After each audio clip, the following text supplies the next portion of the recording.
I'm stuck in my own ways. I gotta get out my own ways. For the shit leave me lonely and start tearing me apart. Gotta keep me some bandages just to cover up my heart. I started this job when I came back home from Memphis. My church takes a trip to Memphis every 2 years, and I was ready to go ahead and start working. My godmama was working. My godmama was working there, and she had been there a long time. She said it's a cool job, nice little money. Bet. So I started the job, and my first schedule was 11 to 3. Cool. I come in, I learn everything. I'm working. Good. Now,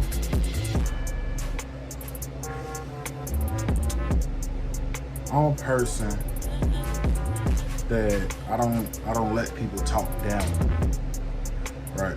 So my thing is, I respect everybody until you do something that either lowers or raises my respect level for you, right?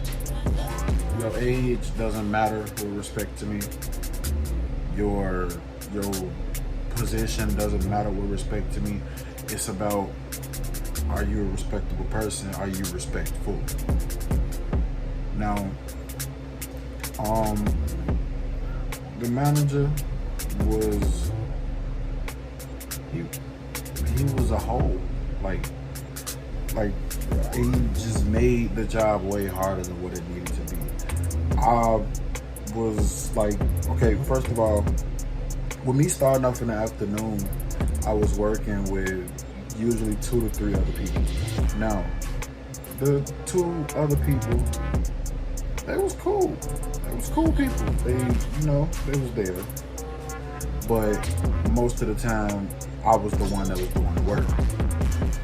So, like, when we been at, the main manager, he leaves at 2. So I was there another hour without him being there most of the time at first. So with me working like that, I'm thinking, okay, team game, we get all this done.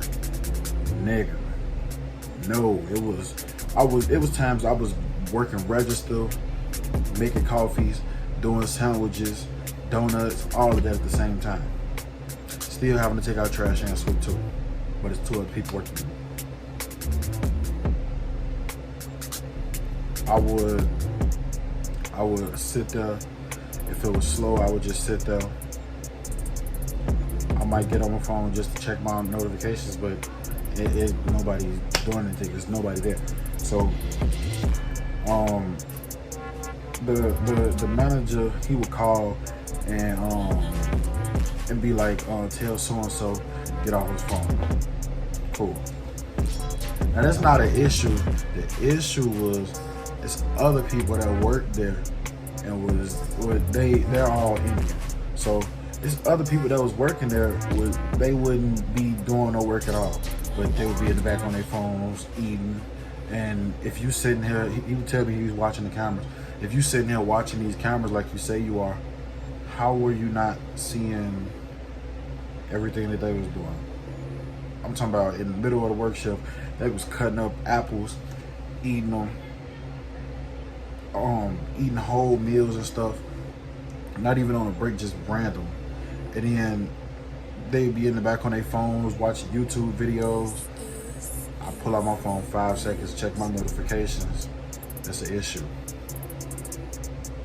I'm as I said, I'm working sandwiches. I'm making the coffees. I'm cleaning stuff. I'm sweeping. I'm mopping. I'm helping to do the sandwiches. I'm restocking stuff, putting stuff in the cooler, and everybody else is just sitting around, and you're not having them help. So, I mean, it get irritating after a while. But you roll with the punches. Cool, whatever. I signed up for a job. I'm working 5. Now, another issue was working part-time. After a while, I tried to move up to full-time. So when I asked for some more hours, he was like, I'll see what I can do. I came back to work that next week. On Monday, my name wasn't on the schedule. I wasn't supposed to be, but nobody told me that. So I'm like, I look at the schedule. I'm only working Monday and Thursday. So I'm like, what's up? Like, while my hours cutting, I was trying to get more hours. He was like, well, you know, so and so happened, and I'm trying to move this person in and do this, and I just need you on these days. First of all, the maximum money that I made at that job was $557. That was the most money that I made at the job, like on a check. So, and then another thing with the checks, we didn't have direct deposit. So on the days we got paid, if you wasn't at work, you had to have somebody pick your check up and then you go get it, or you come all the way out to the airport from the west side of Chicago to go get it. And if you know, on the train, that's an hour and a half going and coming. Like, it's an hour and a half both ways. But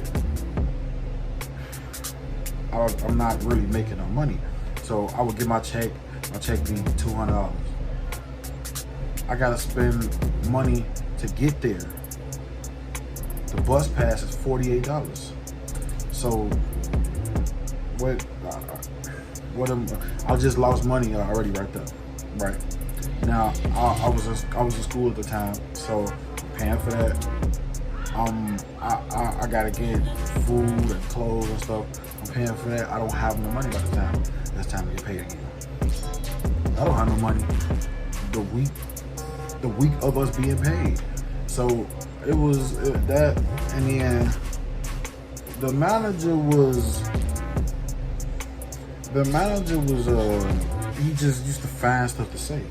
So I remember it was times that I was stocking. I started doing stock probably about 2 or 3 months before I ended up leaving. But I'll be doing stock, and it's a million other things that he could go do. Dude would come back there just to say something to me, like, "Oh, why you doing this like this?" When I've been doing it like that for the longest, and that's the way he told me how to do it. That's the way he told me how to do it. So, like, I'm trying to figure out, like, what's the issue now. And the another thing was, like, he would say little slick stuff and, like, kind of like mouth off. And he's one of those people that he don't like for you to stand up for yourself. He wants you to, like, cower down to him. And I'm not. That's not me at all. I'm not that person. So off rip, we clashed because, like, he didn't respect me as a person, and, like, you could tell by, like, the